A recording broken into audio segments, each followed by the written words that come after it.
Brenda, para a transmissão ali? Vai conseguir mandar para o YouTube? Glória a Deus. Vamos lá. Vamos orar, vamos ficar de pé. Vamos agradecer ao Senhor.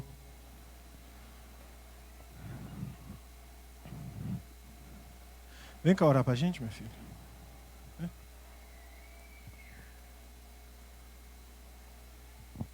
Senhor Deus, quero te agradecer por mais um culto, mais uma escola de embaixadores que irá começar agora.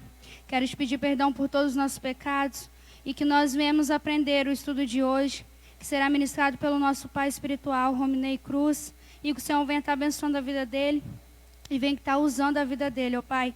E que o Senhor venha estar abençoando as nossas vidas também. Guarda, em nome de Jesus. Amém. Amém. Aleluia. Bom, vamos hoje continuar na história da igreja.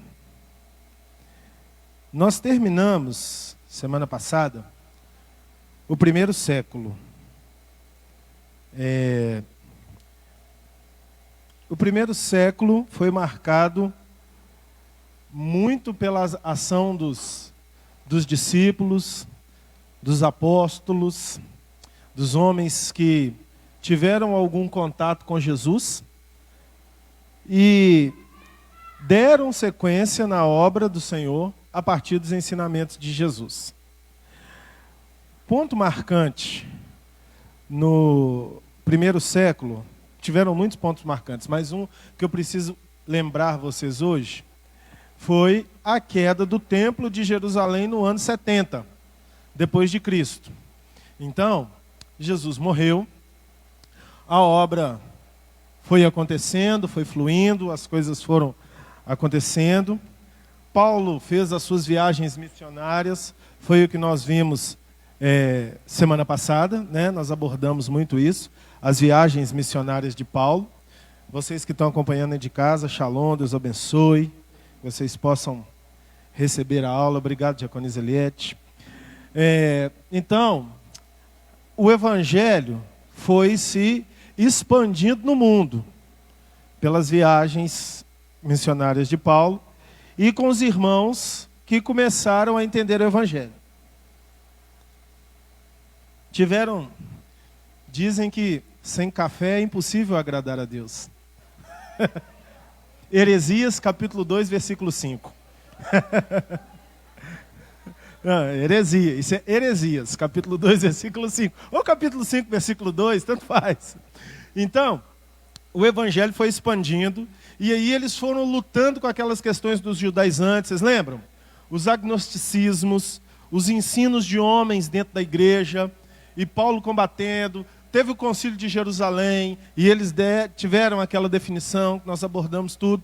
Anos 70, é destruído o templo de Jerusalém. A destruição do templo de Jerusalém marca um novo tempo na Mesopotâmia.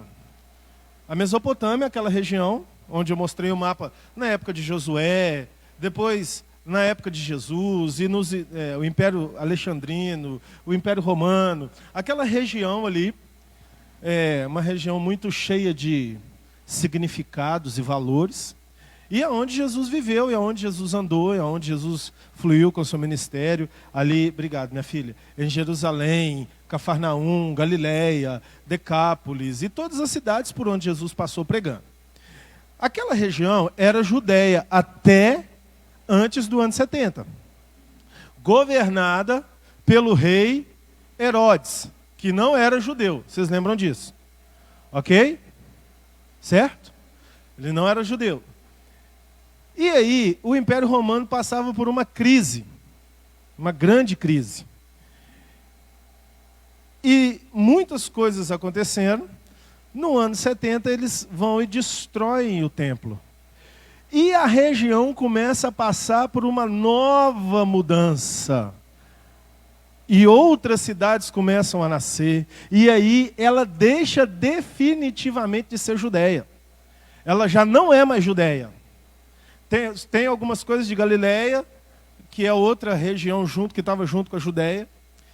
Mas o Império Romano começa a desconfigurar totalmente aquela região. E os judeus que estão vivendo ali, agora eles são um povo sem nação, eles são um povo sem templo, e eles são um povo que foram expulsos da sua terra.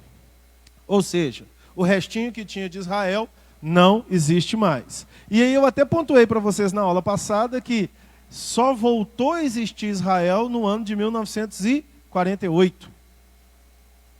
Esses quase 2000 anos, a região de Israel não tinha nada de Israel. Bom, essa foi a grande mudança.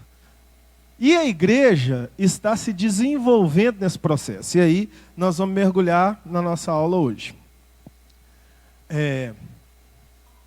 A igreja cristã experimentou importantes mudanças nas últimas décadas do primeiro século.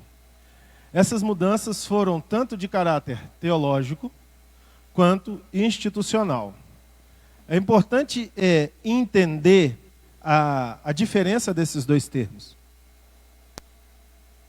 Teológico, o pensamento em relação a Deus. Ok? Pensamento em relação a Deus. E o caráter institucional, a forma de funcionamento. Então, na aula passada, eu expliquei para vocês que eles não tinham templos, que eles se reuniam em todos os lugares, e daí do ano 70, 80 para frente, eles começaram a construir templos, a se reunir em lugares específicos. Nós vamos ver isso no avanço da aula. Então, caráter institucional. Um dado significativo é que temos poucas informações sobre esse período dos anos 70, ou seja, vamos marcar pela queda do templo para frente, até o ano 95. Nenhum documento importante dessa época chegou até nós. Porque tudo que nós estamos vendo de história da igreja são fontes documentais. Isso não é ideia da cabeça de um e de outro. Tudo isso é fonte documental, milenar, que tem as informações que contam essas histórias de várias fontes. Então, dos anos 70 a 95, não tem documentação. Quando os documentos reaparecem a partir do ano 95, ano aproximado da perseguição de Domiciano, nós vamos entender quem foi esse Domiciano. Foi um imperador romano, mas vou deixar mais para frente. Então, no ano de 95, ele começou a perseguir a igreja. São aonde começam a reaparecerem os documentos. Nos deparamos com uma igreja mais organizada e centralizada administrativamente. Ou seja, aconteceram muitas coisas, só que se perdeu. Não se tem a informação do que aconteceu. E nós estamos vendo passo a passo a história de formação do pensamento da igreja de Jesus, ou da igreja de Jesus como um todo. Mas existem muitas coisas que se perderam ao longo da história. Então a gente tem esse fio da meada, que está passando aqui por Antioquia, que eu mostrei na aula passada. Vai passar um pouquinho na frente pelo Império Romano, mas ainda não chegou a passar, propriamente dito, pelo Império Romano. A igreja está acontecendo, o Império Romano está aí. Vocês estão situados no ambiente histórico? Então as coisas estão acontecendo, e tem gente convertendo para todo lado, gente se tornando cristão para todo lado. Então no ano 95, marca a perseguição desse Domiciano. E aí os documentos da igreja começam a aparecer, mas de uma forma mais estruturada. Então já tinha liturgia. Vocês lembram que na aula passada nós vimos a liturgia? Vocês lembram o que é liturgia? A forma de fazer culto. Lembram que entrou música, tinha pregação, forma de reunião, a festa ágape. Lembram que eu falei na semana passada? A festa do amor, que depois eles falaram, não, vamos retornar ao princípio da ceia do Senhor. Então essas coisas estão acontecendo, as pessoas estão se convertendo. Está convertendo grego, está convertendo africano, está convertendo judeu, está juntando todo mundo. E essa igreja, ela não tem uma liderança específica, ela não tem uma pessoa que determina as coisas. Então, está se formando. Quem determinava direções até antes desse período era na sua maioria, o apóstolo Paulo. Por que ele determinava direções? Porque ele saiu nas suas 3 viagens missionárias, ele pregava nas igrejas, depois ele escrevia as cartas para as igrejas. E essas cartas eram as direções que eles davam para seus filhos espirituais. Só que isso se multiplicou e perdeu o controle. Aí o apóstolo Paulo morreu, aí no ano 70 o templo caiu, e aí veio a primeira perseguição, espalhou mais, então essa igreja está se formando. Bom, então ela já era mais centralizada administrativamente, ou seja, não tinham congregações formadas, já tinham algumas lideranças estabelecidas, bem como ênfases teológicas, um tanto diferentes daquelas do Novo Testamento. Conseguem perceber aqui? ênfases teológicas diferentes das do Novo Testamento. Quais são as ênfases teológicas do Novo Testamento? Os ensinamentos de Jesus e as cartas de Paulo. Então, já começavam a ter algumas ênfases. E eu vou abordar algumas ênfases erradas que a igreja adotou. E o que a gente tem que aprender com os erros? A não cometê-los. Porque a ênfase da vida da igreja tem que ser os ensinamentos de Jesus e da palavra que nós entendemos, inspirada por Deus. Ok? Então aqui já tinham essas divergências. São os primórdios do surgimento da Igreja Católica. Aí apareceu pela primeira vez aqui o termo. O título da aula é a Igreja Católica, mas não a Igreja Católica que nós conhecemos. A do Padre Henrique, a do Padre João. Gente, todo mundo conheceu um Padre Henrique na vida, não conheceu? Todo mundo conheceu um Padre Henrique.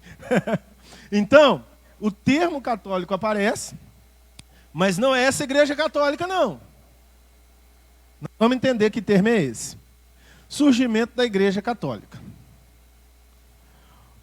O chamado velho catolicismo é uma referência à igreja pré-constantiniana. Ou seja, a imagem de hoje tem alguma coisa errada. Hã? Gente, eu coloquei no grupo a aula. Se vocês quiserem ler aí no celular, é só ler a aula, tá? Se aparecer notificação, repreende em nome de Jesus. Depois da aula vocês veem. Tá melhor, poxa, tá melhor. Então eu vou lendo aqui que eu vou acompanhando com a luzinha. Então, pré-constantiniana, nós vamos entender o que é isso. Ou seja, anterior ao imperador Constantino, ano 313, cujas ações decisivas analisaremos à frente, não nessa aula de hoje. Mas Constantino, ele foi um cara que teve muita pertinência, já aí no catolicismo romano. Então, nós estamos vendo aqui, ó, a igreja pré-constantiniana, ou seja, do ano 100 ao ano 313. O que estava acontecendo com essa igreja? É isso que nós vamos entender. Pode subir aqui. A igreja católica. Vocês já entenderam que igreja católica é essa, né? Ok? E por que católica? No segundo século, diante de crescentes problemas internos, diversidade teológica, heresias e desafios externos, acusações e perseguições, a igreja sentiu a necessidade de definir mais claramente sua identidade institucional e teológica. O objetivo visado era a obtenção de maior unidade estrutural e uniformidade doutrinária. Desse processo resultou a Igreja Católica. Então, muitas heresias. O que é heresia, gente? Aqui, ó, o significado de heresia. Divergência em ponto de fé ou de doutrina religiosa. Vou ter que ler no meu, tá ruim de ler ali. dito ímpio ou insultante contra o que considera como sagrado, blasfêmia. Então, dentro da igreja, tinha um monte de ideia torta. Tinha gente que dizia que Jesus não era o Filho de Deus, que Jesus era um espírito melhorado, que recebeu Deus lá no Rio Jordão, quando foi ser batizado por João Batista, aí ele recebeu uma... E aí tinha de tudo, ele recebeu uma luz, ele era um cara normal, ele recebeu uma luz e não sei o quê. Nós estamos aqui, já 100 e tantos anos depois da morte de Jesus. Os apóstolos já morreram, aquele tempo da igreja de Jerusalém apaixonada passou, Jerusalém não existe mais. Onde estão os crentes de Jerusalém?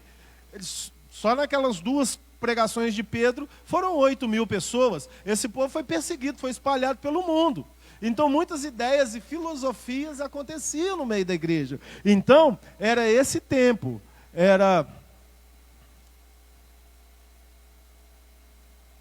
aqui, Onde que eu estava lendo? Aqui, crescentes problemas internos. Então, diversidade teológica. Deus é 3, Pai, Filho e Espírito Santo. Tinha gente que achava que era, tinha gente que achava que não era. E aí, os que falavam que não era, puxava para um lado, os que achavam que não era, puxava para outro.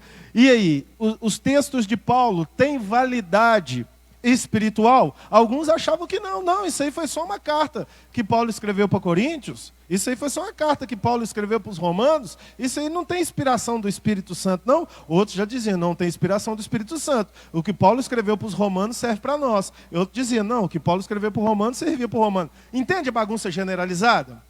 Aí essa foi a força que resultou a construção da Igreja Católica. Vamos entender o que é a Igreja Católica.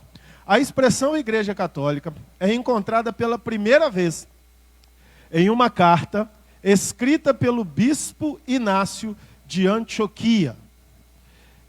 O que era Antioquia, gente? Nós vimos na aula passada. Alguém me fale, pelo amor de Deus, o que era Antioquia? Estou sozinho nessa? Uma cidade. E o que acontecia em Antioquia? Tinha uma igreja. Uma igreja que era forte, que sustentava Paulo, isso aí. Antioquia foi o centro missionário do mundo na época. Foi a cidade da qual saíram as 3 viagens missionárias de Paulo. Eu mostrei o mapa aqui semana passada, hein, gente? Então, coloca aí Atos 11, 26 para mim. Gente, desculpa, eu vou ler aqui, porque ali está ficando difícil para mim. Atos 11, 26.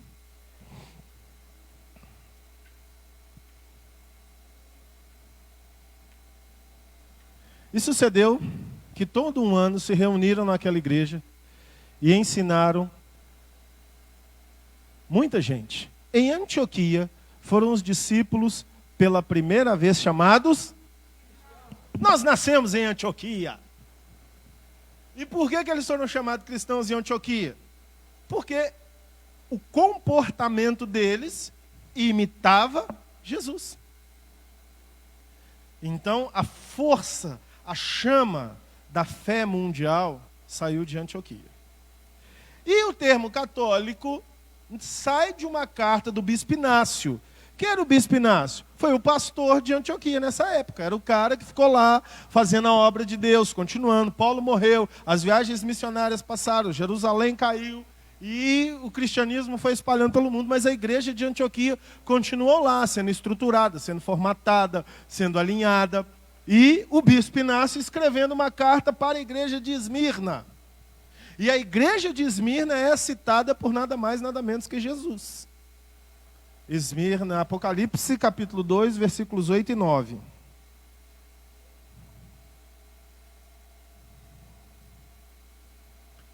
E ao anjo da igreja que está em Esmirna, todo mundo já conheceu uma igreja batista Esmirna, não já? E ao anjo da igreja que está em Esmirna, escreve: isto diz o primeiro e o último, o que foi morto e reviveu. Eu sei as tuas obras, e tribulação, e pobreza, mas tu és rico. E a blasfêmia dos que se dizem judeus, e não são, mas são da sinagoga de Satanás. Jesus falou isso aqui para quem, gente? Hã? Fala alto, vocês estão de máscara? Tá, mas para qual foi a pessoa que Jesus falou isso, que escreveu? João. João que escreveu. E onde João estava quando ele escreveu isso aqui? De pátio. 90 anos, mais ou menos, após a morte de Jesus. Então, Jesus vem e cita a igreja. Jesus cita 7 igrejas. Filadélfia, Esmirna, Tiatira, Sardes, né? nesse capítulo 2 e 3 de Apocalipse. Então, estou falando isso para vocês se situarem. Ao anjo da igreja, o pastor da igreja, de Esmirna, escreve isso. Então, dentro da igreja, tinham aqueles que se diziam. E aí Jesus pega pesado, porque quem está falando isso aqui é Jesus. Então, ele dizia, dentro da igreja, tem aqueles que se dizem judeus e não são, mas são da sinagoga de Satanás. Olha só. Isso eram as coisas que rolavam dentro da igreja. Então, os caras estavam envolvidos com a fé cristã, mas não tinha nada de fé cristã. Na verdade, esses eram pessoas decididamente envolvidas com os princípios satânicos que estavam infiltrados dentro da igreja para destruir a obra de Cristo. Né? E hoje em dia, normalmente a gente ouve falar, o satanista está no meio da igreja tentando influenciar. A gente tem que orar, porque isso pode acontecer. Pode acontecer. Abrindo parênteses, teve um dia que a gente estava no ensaio da worship aqui, quando eu era baterista, estava ensaiando. Aí subiu um camarada ali, eu olhei daqui, não tinha aquele fechamento ali, o cara estava todo caracterizado, varinha de condão, cheio de colares da Irmandade Satânica. Ele não teve dificuldade nenhuma de demonstrar os símbolos que ele usava. Quem estava aqui que lembra disso? Aí ele chegou ali, aí eu saí, não, o Eduardo também lembra. O Gilberto também lembra. Aí eu saí da bateria, fui até ele. Quando eu olhei até ele, ele falou comigo, eu só quero participar da adoração. Aí eu tive que separar as coisas. Eu sabia qual era a verdadeira intenção, mas ali tinha um ser humano. Eu falei com ele, vem num culto. Porque agora a gente está ensaiando, aí você vem num culto. Aí ele, não, tá bom. Foi muito educado, desceu. Mas ele estava com todos os símbolos. Foi bom, porque estava. Mas mais delicado é quando está o culto, né? Isso acontece, gente. E quem protege a igreja é Jesus, como estava protegendo aqui. Mas eu estou voltando para situar vocês o termo católico. Então, o bispo Inácio escreve isso para a igreja de Esmirna. E ele está querendo chegar em algum lugar quando ele usa o termo católico. Qual é o lugar que ele está querendo chegar? Nesse lugar aqui, ó. Por volta do ano 110, foi que ele usou pela primeira vez a palavra católico, escrevendo a carta de Antioquia para Esmirna.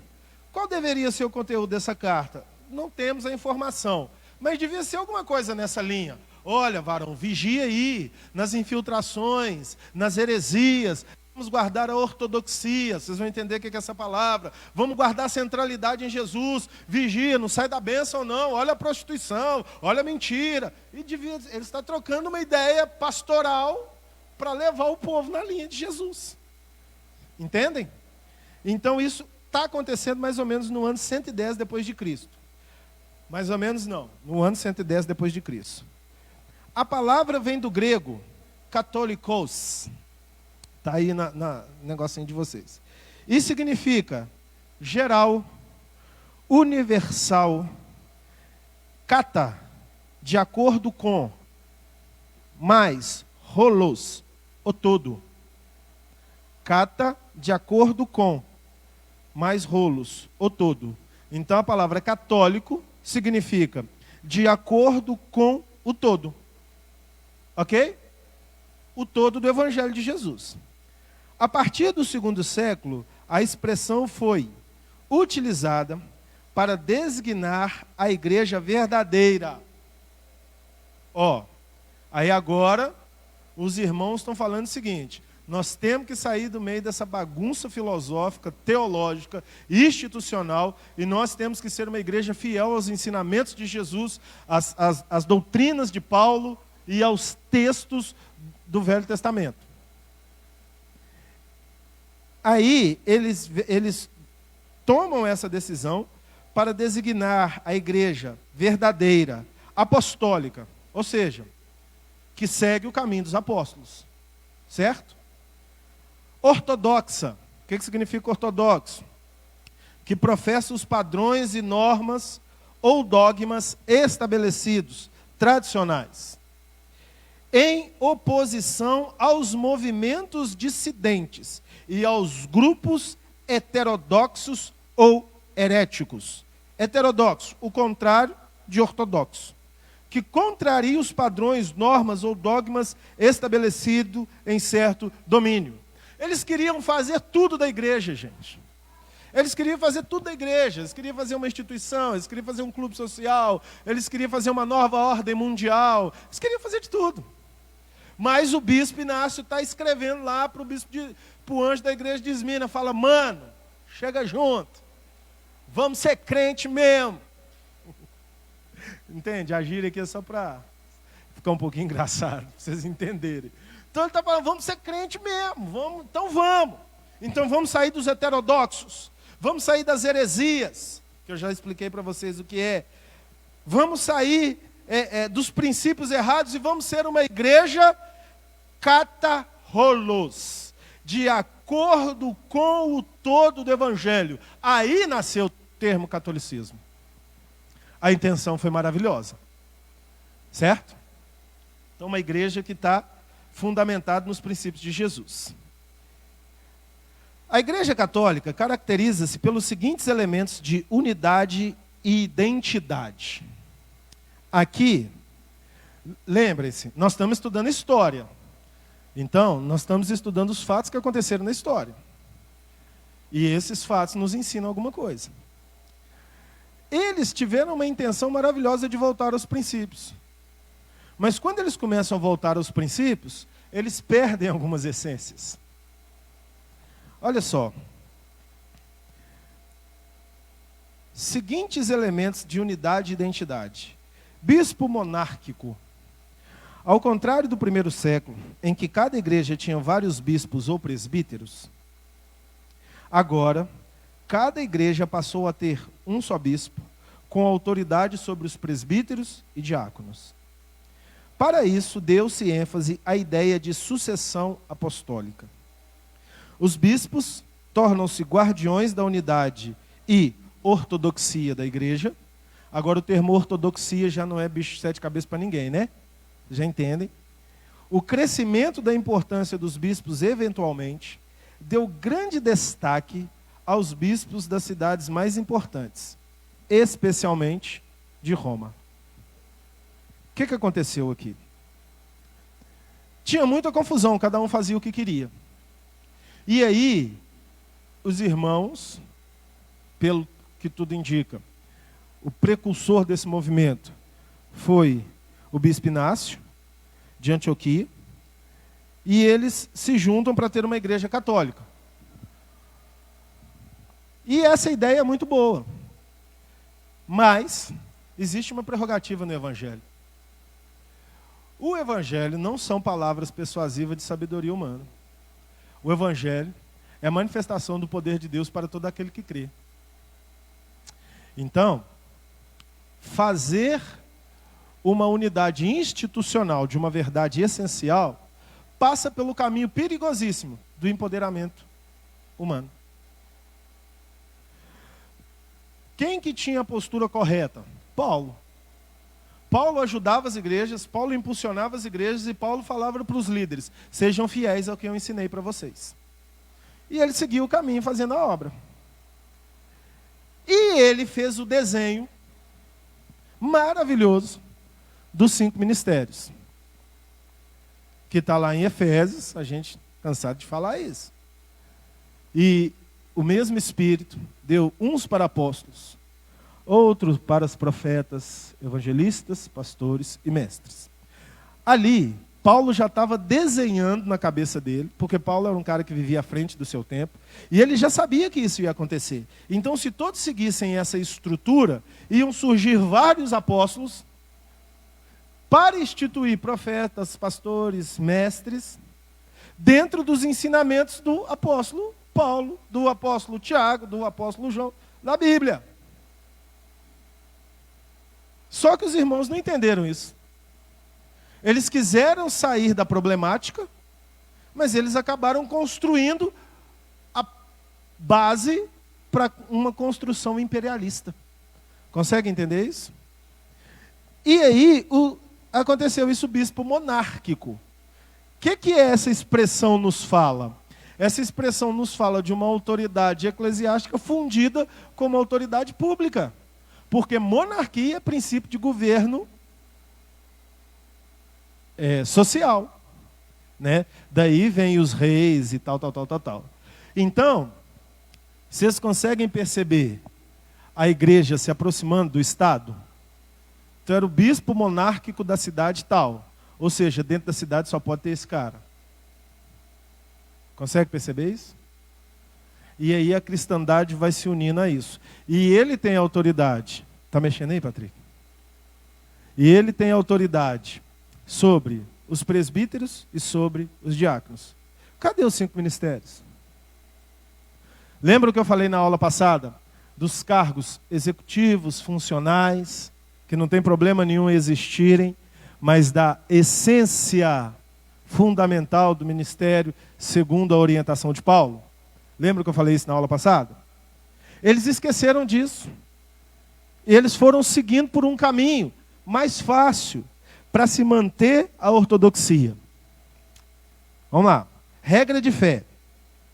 As verdades fundamentais da fé cristã passaram a ser claramente expressas na forma de credos trinitários. Essas declarações de fé tinham fins didáticos, catequéticos, confessionais e litúrgicos. Vou passar o significado dessas 4 palavrinhas para vocês.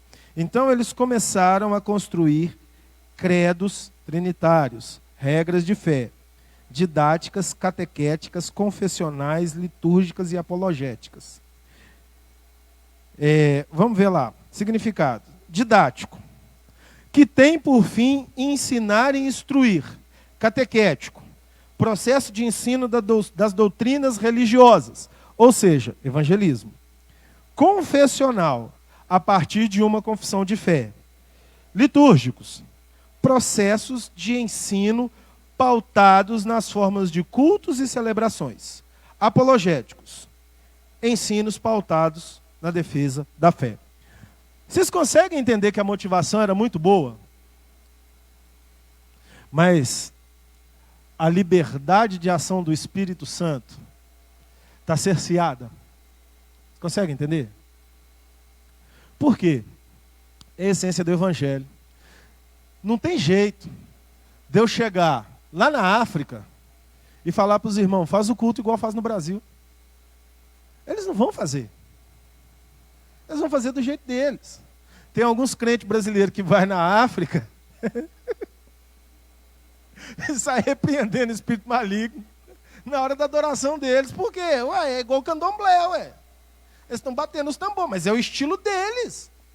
Aí quando coloca uma regra litúrgica, então é regra. Aí todo mundo tem que fazer desse jeito. Não dá para o Evangelho. Mas, por outro lado, não pode virar bagunça. Qual que é o ponto de equilíbrio? O ponto de equilíbrio não é embalagem, é conteúdo. Vocês estão aqui, gente? Amém? O ponto de equilíbrio do Evangelho não é embalagem, é conteúdo. Então, a essência do conteúdo tem que estar associada à essência da palavra. E até então eles não tinham a palavra estabelecida como palavra. Eles tinham como os escritos dos evangelistas as cartas de Paulo. Nós vamos ver isso aí um pouquinho para frente. Então, é isso que eu quero ensinar para vocês. Analisar a história, nós temos que ser impassionais. Isso foi o que aconteceu. Mas nós temos que observar aonde isso levou. E eu já estou ensaiando para vocês aonde isso vai chegar. Eu acho que vocês já capturaram aonde nós vamos chegar com esse entendimento do que o catolicismo se tornou. Ele começou muito bem, mas essa não era a vontade de Jesus. Então, a vontade de Jesus é que se existam igrejas em todo mundo com fundamentos, essências, raízes, princípios de liderança, propósito, na essência da palavra de Deus e liberdade de execução. Entendem isso? Nós temos aqui Comunidade 7 aqui, Assembleia de Deus ali, Ives do outro lado, outra igreja apostólica missionária ali. Cada uma é identidade, não dá para chegar e falar assim, não, é tudo a mesma igreja. Não, não é, porque o ser humano não é um só. Mas nós temos que ter a mesma essência. Se pregamos um Jesus que não é o Filho de Deus, essa que prega, se pregamos não, se pregam. Vamos mudar a frase. Um Jesus que não é o Filho de Deus, é essa que prega que Jesus não é o Filho de Deus, não é a igreja cristã. Ponto, final. Vocês estão conseguindo entender? Então eles construíram esses credos. A intenção muito boa. Encontramos alguns exemplos antigos dessas regras de fé nos escritos de Irineu. Irineu foi um historiador da igreja, inclusive está chegando para mim um livro, Eclesia de Irineu, 400 páginas eu acho, né? 365 se alguém quiser emprestado para ler, 465 para ler em uma semana e me devolver, tá, Julieta? Eu empresto. Uma semana. Então, Irineu foi o cara que escreveu. E assim, encontramos isso, é uma fonte documental. Então, esse livro que está chegando, ele tem esses escritos, essas regras, porque são lindas, a gente precisa aprender, a gente precisa entender. Mas o empoderamento que o processo foi sendo construído em cima dele, quem se beneficiou dele foi um camarada que não tinha que estar na igreja. Satanás. Entendem? Amém ou não amém? À medida que o tempo passou, os credos foram ficando mais extensos e complexos, até chegarmos aos séculos 4 e 5, com as suas sofisticadas formulações credais. Então, século IV, 400 anos após a morte de Cristo, 500 anos após a morte de Cristo. Aí os caras foram escrevendo, você tem que acreditar nisso, você tem que acreditar nisso, e foram desembaraçando, e o negócio foi, e foi. Bom, agora nós vamos entrar no cânon do Novo Testamento. O que é cânon? A palavra cânon vem do original grego, que significa vara de medir.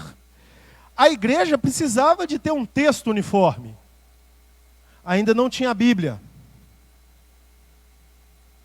Mas a igreja precisava de ter uma soberana. E não eram os credos de Eusébio, de Inácio, de Domiciano, de quem fosse. Mas era algo essencial. E como se encontrar esse algo essencial? Aí os irmãos começaram a pensar, gente, como é que a gente vai fazer isso? Por quê? Por mais esforço que o catolicismo estivesse fazendo para sintetizar em um único pensamento, não ia sintetizar, porque o que importa é a essência. Então os irmãos foram buscando. Aí vamos ler aqui, ó. Enquanto o cânon do Novo Testamento coincide na maioria das igrejas cristãs, o mesmo não ocorre no Antigo Testamento. Pausa. Então, o que é o cânon do Novo Testamento? Está aí na sua mão. Mateus, Marcos, Lucas, João. Atos, Romanos, 1 Coríntios, 2 Coríntios, Filipenses, Efésios, Gálatas, Tessalonicenses, Filemon, 1 João, 2 João, 3 João, 1 Pedro, 2 Pedro, 3 Pedro, Apocalipse. Então, os irmãos já tinham isso. Pulei Tiago e Hebreus, obrigado.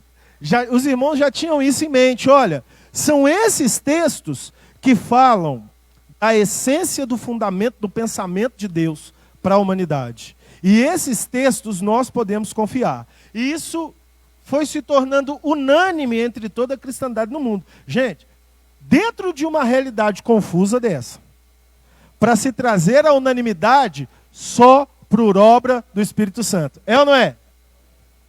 Essa é a maior evidência da inspiração do Espírito Santo nos textos. A unanimidade de aceitação. Foram inspirados pelo Espírito Santo. Então foram textos que foram passando de geração em geração. Nós já estamos aqui 500 anos depois da morte de Jesus. E tem-se o entendimento disso. Então o cânon foi formado. Olha, cristãos, vocês vão acreditar nesses textos aqui. Vocês vão pautar a vida de vocês nesse pensamento fundamental.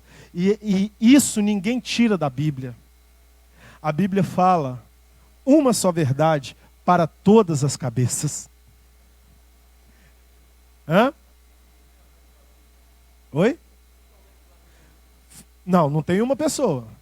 Foram os irmãos, que foi correndo de igreja para igreja, pastores e pastores, bispos e bispos, e essa aceitação foi se tornando unânime. Então, era aceitado, claro que a igreja de Antioquia foi uma grande referência.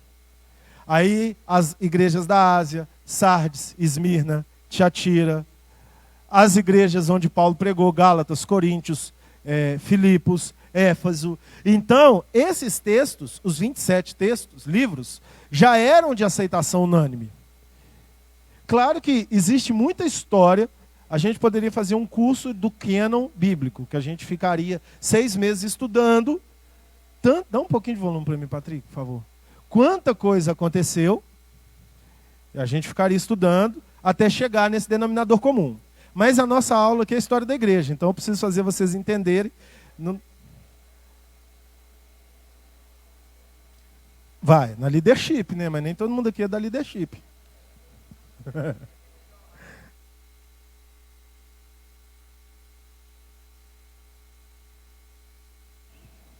Ei. Então tá. Essa questão, assim, Patrick, pode deixar assim. Essa questão está relacionada com a Septuaginta. Eu já falei da Septuaginta aqui, vocês lembram? Uma tradução das escrituras hebraicas para o grego, realizada antes de Cristo. Qual a questão? A dificuldade de aceitação com o Velho Testamento.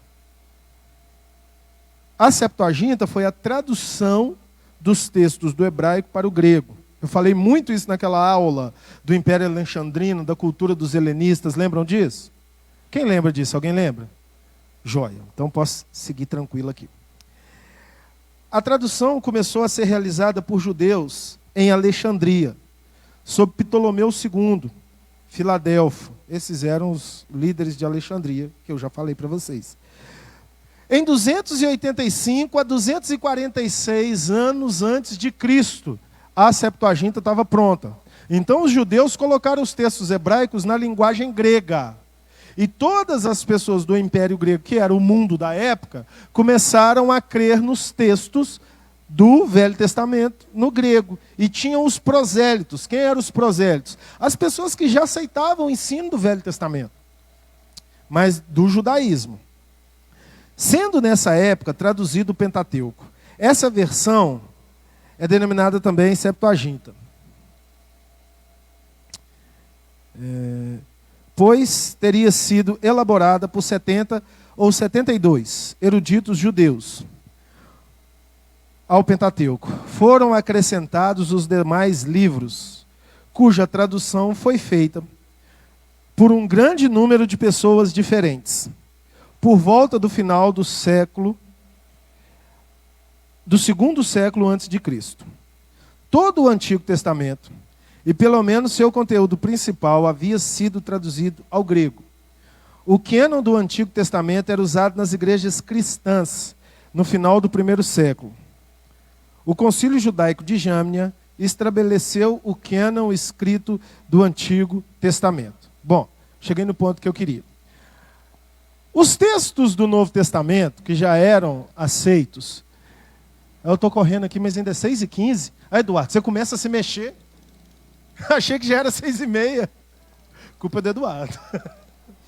O cânon do Novo Testamento, ele faz muitas referências ao Velho Testamento. Faz ou não faz? Genealogia de Jesus, de onde Jesus veio. Paulo fala dos ensinos de Moisés. Apocalipse fala de Abraão. Todo o Novo Testamento fala do Velho. Então, as igrejas já aceitavam os textos do Velho Testamento, na pré-Bíblia. Ou seja, não era Bíblia. mas eram os textos que eles fundamentavam para embasar sua essência. E tinha muita coerência. Gente, nós estamos falando de um período de 500 anos de história. E aí teve o episódio... Não, teve episódio não, deleta. Eu ia falar dos manuscritos de Qumran, mas os manuscritos de Qumran foi agora, século XX. E aí os irmãos já aceitavam isso. Mas existiam muitos textos hebraicos do Velho Testamento. E quais seriam então os textos inspirados? Ficava essa dúvida, essa bola quicando. O Novo Testamento estava certo, 27 livros, de Mateus a Apocalipse. Todos os que estão na nossa Bíblia. Mas os do Velho Testamento, aí tinha os livros lá, alguns deles. Judite, Tobias, livro de Enoque. Vocês já devem ter ouvido falar disso. Então eram livros que a essência fundamental deles divergia alguma coisa da inspiração de Deus através do Espírito Santo. E aí foi nesse concílio de Jânia que os judeus se reuniram. Reuniram para quê? Para tirar os cristãos do circuito do livro deles. Não, esse livro é o seus, esse é o nosso. Foi para isso que teve o concílio de Jânia. Mostra aí o mapa para mim, fazer um favor, só para mostrar a cidadezinha de Jânia. Aqui. Oi? Pode. Aqui é o mapa da Mesopotâmia. Então, várias cidades aqui que já não são as cidades mais que eram quando era Judeia, porque a Judeia caiu. Então viraram outras cidades, mudou totalmente a organização aqui da Mesopotâmia. E aqui, mas os judeus estavam enfiados nas cidades aí. E aqui era a cidade de Jânia. E o que tinha em Jânia? Jânia tinha, vamos colocar numa linguagem fácil de entender, a maior universidade judaica da época. O maior centro de estudos era em Jânia, porque os judeus estudam muito. Então eles se reuniam ali para estudar, para rever. E aí eles fizeram esse concílio para definir nessa cidade. Agora vamos ver o slide do concílio.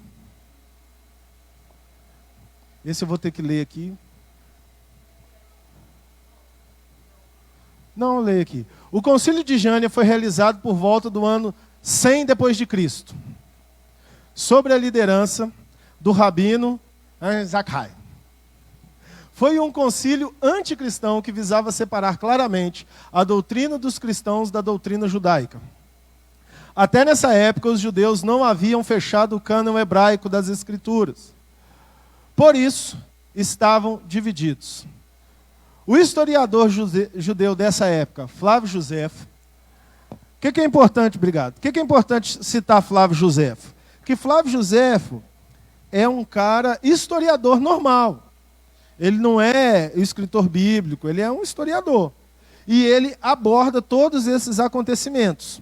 Tem até o livro dele, A História dos Hebreus, uma leitura leve, suave, 1.200 páginas. Eu aconselho vocês a fazerem. Aí você vai ver muita coisa. Então, relata em uma de suas obras 3 partidos distintos dos judeus: os fariseus, os saduceus e os essênios. São judeus pela raça, mas além disso estão unidos entre si por uma afeição mútua maior do que a dos outros. Mas a motivação principal era combater o avanço do cristianismo, que pregava doutrinas contrárias aos judeus, como o juízo final, a imortalidade da alma. Basicamente, foram 2 decisões tomadas nesse concílio. Primeiro, os judeus excomungam os cristãos, proibindo-os, inclusive, de frequentar as sinagogas. Segunda decisão foi sobre a inspiração das escrituras antigas, usando critérios exclusivamente nacionalistas para estabelecer uma lista. Então, esse foi o concílio, essa foi o fundamento do concílio. Agora, o que foi o concílio? O que foi a decisão? O livro não poderia ter sido escrito fora do território de Israel. O livro não poderia conter passagens ou textos em aramaico ou grego, mas apenas em hebraico. O livro não poderia contradizer a lei de Moisés, Pentateuco. Sobraram, então, 39 livros, que são os livros de Gênesis a Malaquias. Foram considerados inspirados pelos rabinos da época. Essa lista diferenciava, então, a lista da Septuaginta, excluindo 7 livros, chamados hoje deuterocanônicos, e mais 6 que foram incorporados em formas de apêndices. E aí, aqui fala os livros deuterocanônicos: Eclesiástico, Judite, Sabedoria, Baruque, Tobias, 1º e 2º Macabeus. Esses foram livros que os sábios judeus que traduziram a Septuaginta aceitaram, e o Concílio de Jânia rejeitou. Apêndices: 3º Macabeus, 4º Macabeus, Susana, Bel e o Dragão, Salmos de Salomão e Epístola de Jeremias. Então, eles entenderam que esses livros não tinham essa essência que eles precisavam para discernir a inspiração espiritual. O cânon judaico das antigas escrituras recebeu o nome de Tanakh. Então, fecharam o cânon em Jânia, no ano 100. E aí, os cristãos, eles passaram a aceitar, dentre todas esses processos que foram acontecendo, eles passaram a aceitar, e isso já estamos lá no ano 500, quando foi o breve relato que eu li aqui, eles passaram a aceitar o cânon hebraico, porque o Tanakh era a Bíblia dos judeus, e o Novo Testamento, ou Nova Aliança, ou textos do Novo Tempo, dos cristãos. Aí os cristãos falaram: tudo bem, vocês não nos aceitam. Nós até entendemos isso. Mas nós aceitamos a palavra de Deus que está com vocês. Por isso, o Velho Testamento vai ser incorporado no nosso livro Regra de Fé e Prática. Por isso que desde criança na igreja, a gente escuta dizer: a Bíblia é a nossa regra de fé e prática. Por quê? Esses livros, os 39 do Velho Testamento, mais os 27 do Novo Testamento, formando os 66 livros, foram instituídos lá no ano 500, mais ou menos, os livros inspirados para os cristãos usarem como a palavra de Deus. E isso vale para nós, e contra esse fato não há argumentos. A palavra de Deus é poderosa, é forte, é viva, e é eficaz e é transformadora. Amém? Nós precisamos ler os 66 livros, linha por linha, palavra por palavra, e encher a nossa vida dessa poderosa palavra de Deus. Ok, pessoal? Então terminamos a nossa aula aqui hoje. Introdução do período da Igreja Católica. Então, entendemos por que a igreja passou a ser católica, por que a expressão, o investimento válido para se lutar contra muitas confusões, mas a perda da essência quando a decisão do homem quer prevalecer para resolver uma coisa que quem tem que resolver é o Espírito de Deus. Ok? Hoje, a gente ainda até vê algumas pessoas aí se chamando cristãos, mas vivendo fora da essência do princípio. A gente vai brigar? Não. Eu quero viver no princípio. Está aqui, ó. A palavra que me dá o princípio. E aí, essa é a velha Igreja Católica, e agora nós já entendemos a formação do cânon, como ele passou a ser aceito, e nós vamos continuando na história, entendendo esse período da Igreja Católica, do ano 100 ao ano 313, até o fim desse módulo, que no meu planejamento estão mais 3 aulas. Vamos ver se dá certo. Amém? Quem entendeu, diga glória a Deus. Então, eu fico muito feliz com esse objetivo. Se coloque de pé, vamos orar, vamos agradecer ao Senhor.